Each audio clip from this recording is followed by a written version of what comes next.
Magandang buhay mga ka-SSS. Babasahin ko ang comment ng isa nating viewer.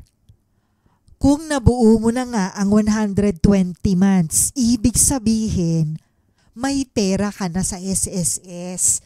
So, bakit kapag may utang ka, hindi na lang i-offset? Sarili mong pera yan. Pinaghirapan mo ng ilang taon.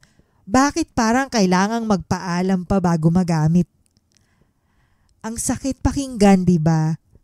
Kaya ngayon, pag-usapan natin yan ng malinaw, hindi bilang tagapagtanggol ng sistema, kundi bilang kapwa-miyembro na gustong maintindihan kung bakit ganito ang SSS. Una sa lahat, ang 120 months na contribution ay hindi ibig sabihin na may bank account ka sa SSS. Hindi ito parang savings na pwedeng hugutin anytime. Ang SSS ay Social Insurance Fund. Pinagsama-sama nating kontribusyon para tulungan ang isa't isa. Kapag may nagkasakit, nabaldado o nag-retire, doon na pupunta ang pondo.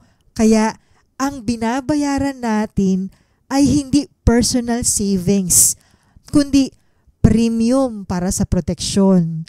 Ang loan ay ibang usapan. Yun ay pera na hiniram mo sa pondo ng lahat ng miyembro. Kaya kung hindi mo ito nabayaran, maaapektuhan hindi lang ang account mo, kundi pati ang pondo ng iba. Kailangan munang maibalik ang hiniram bago maibigay ang buong benepisyo.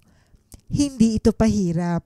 Ito ay paraan para manatiling matatag ang SSS, para may maaasahan din ang mga susunod na henerasyon. Marami ring nagtatanong, bakit kailangan pang maghintay hanggang 60 o 65? Ang sagot, dahil ito ang edad na itinakda ng batas para masiguro na sapat ang maiipon mo at tatagal ang pensyon mo.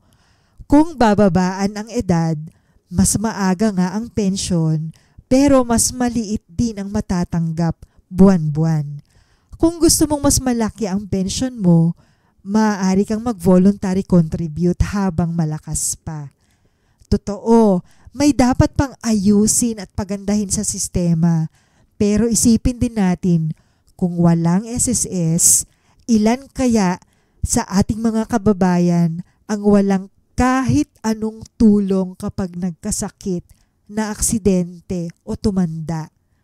Ang solusyon ay hindi mawalan ng tiwala, kundi maging mas informed at masiglang miyembro. Habang ginagamit natin ang benepisyo, sabay din nating itulak ang reformang makabubuti sa lahat. Kung gusto mong mas maintindihan pa ang mga proseso at benepisyo ng SSS, i-like mo ang video na to, mag-comment kung may gusto kang linawin, at i-follow kami para lagi kang updated sa mga impormasyong makatutulong sa iyo bilang miyembro. Manatili tayong ligtas at malusog para sa panahon ng retirement, tayo rin ang unang makikinabang sa perang pinaghirapan natin. Hanggang dito na lang. Kita-kits sa susunod nating video.